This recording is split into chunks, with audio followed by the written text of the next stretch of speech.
Today, let's rest in the felt sense of I amness by witnessing with broader awareness.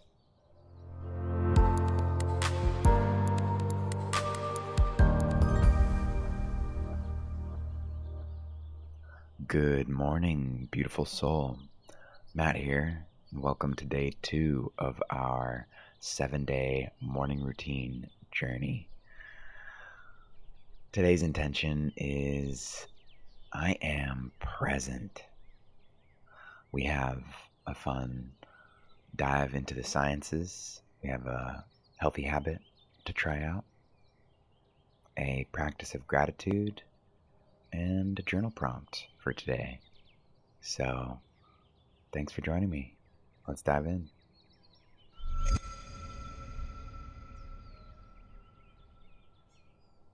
There's a brief time between sleeping and waking when reality begins to warp back into present-day life.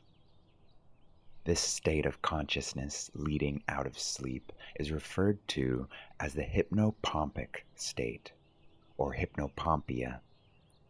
During these first few moments of waking up, rigid consciousness is returning to awareness as the gently lapping waves of our untethered dream state begins to dissolve.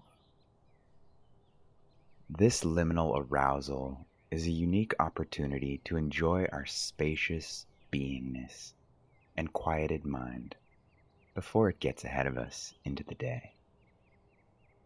Dr. Ansley Meares shares that the deepest states of meditation involve a deeply restful mental state in which one was awake but not asleep. In this type of meditation, the body and mind are relaxed so that the mind slows and becomes still, maximizing health and well-being. On a deeper level, it's a profoundly spiritual practice, and somewhere in between, it's an accessible way to positively reshape the unconscious. So try it out. Immediately upon naturally waking up tomorrow, notice and savor this hypnopompic meditative state. The first minutes, the first moments leading up to waking up is essential and should be invested wisely, as it's going to determine the quality of the rest of your day. Waking up slowly conditions our mind and body to follow a healthy and intentional structure for the waking state.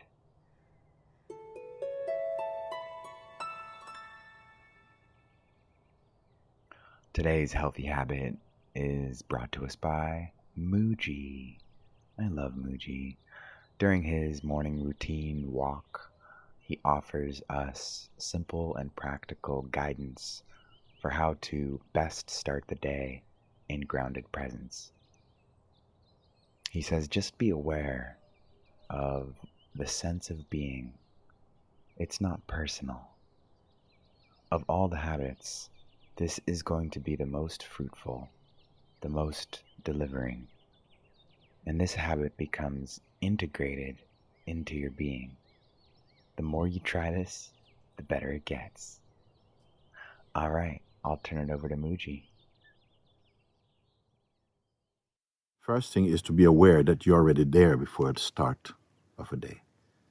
The very idea that, okay, now it's Wednesday, need to go and do something.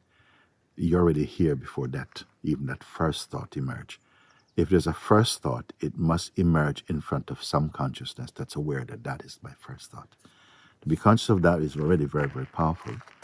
But I gave exercise recently that, it is good to develop the habit. Let's not even call it a habit, because when you first start something, it's not a habit. But to try this exercise of just sitting quietly for a while. Get up a bit earlier than you usually do if you feel that you need to do that, and just sit. And as though you're sitting inside yourself, sitting inside your being.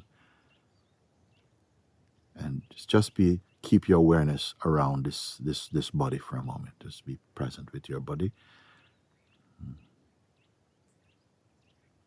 So there's an awareness of the body, of course. It's not the body's aware of something. Something's aware of the body, and just be with that. And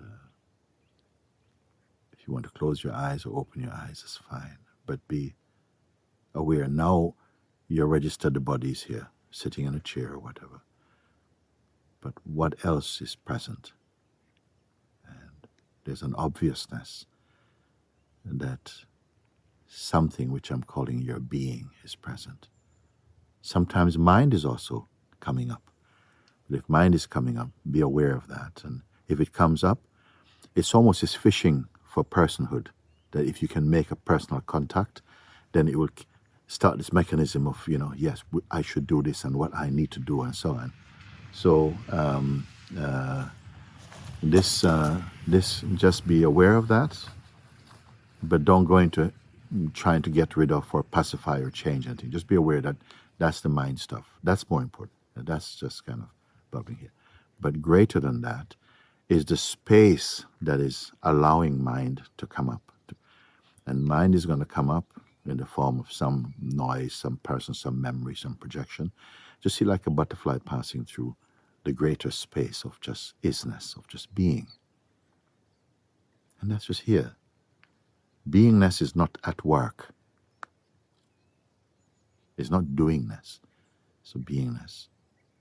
Sometimes the mind reacts against, like the beingness is kind of stuck and it's nothing. It's nothing going on. These are from the mind. Don't get engaged with that. Just be aware of the being, the sense of being. It's not personal.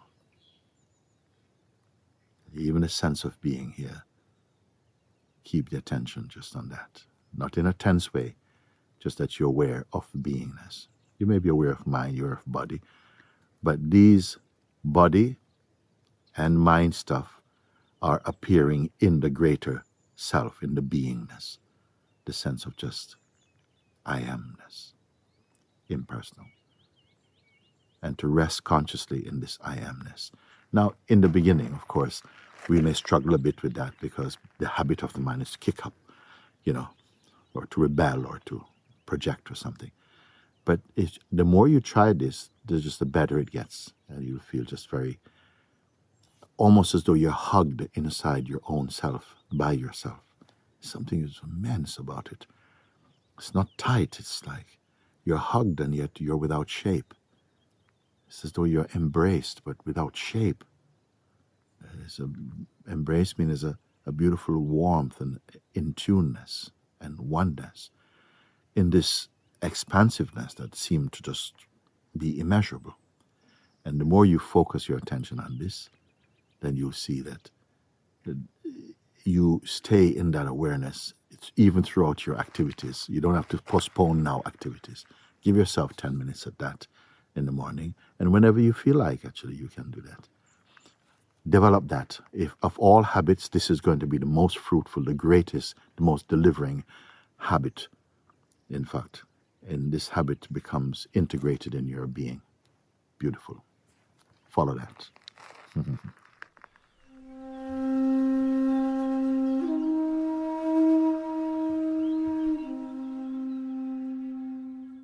As extensions of Source and creators of worlds, how we focus our energy is how we manifest our reality. Any desire can be fulfilled. The only requirement is our focus.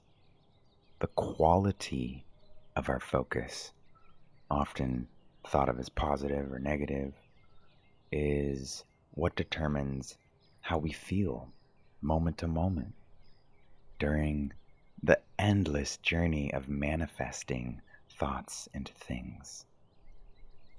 Positive thoughts lead to positive experiences, while negative thoughts manifest negative experiences. This is why gratitude is such a powerful practice to include into our morning routine. It's a simple and accessible way to invite more joyful abundance into the rest of the day. So let's practice. First, just reflect on something you wish you had more of, like love, money, joy, fame, or relationships.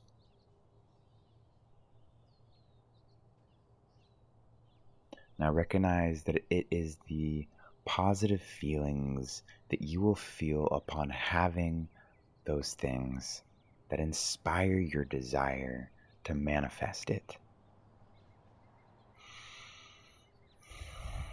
So by appreciating and having gratitude for what we already have creates the same positive feelings and attracts more of those things. Remember, you are always worthy to receive more of those things that bring you joy. You are worthy and deserving. Trusting that the benevolent universal forces are working on your behalf as you think and speak and do whatever feels good for you.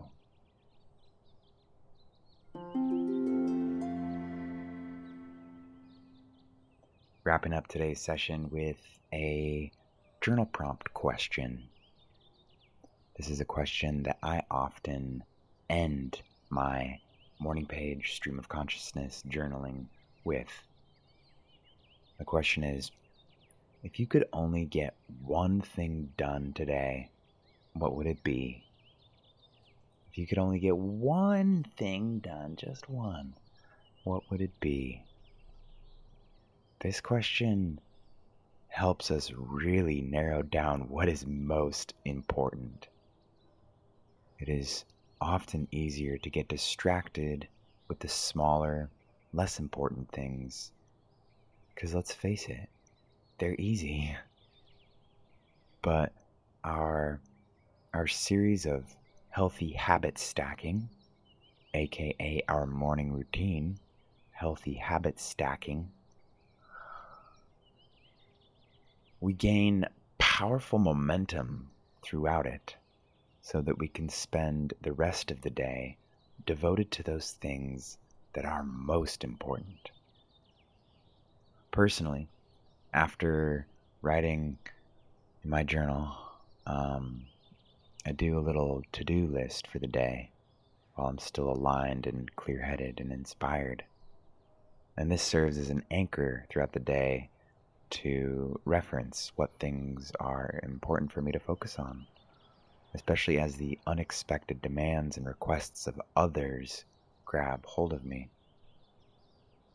And as a bonus, it's really inspiring to flip back day to day and see what items were completed or not. It's sort of really insightful log of how I've spent my time and what things I actually got done. So how about you? If you could only get one thing done today, what would it be?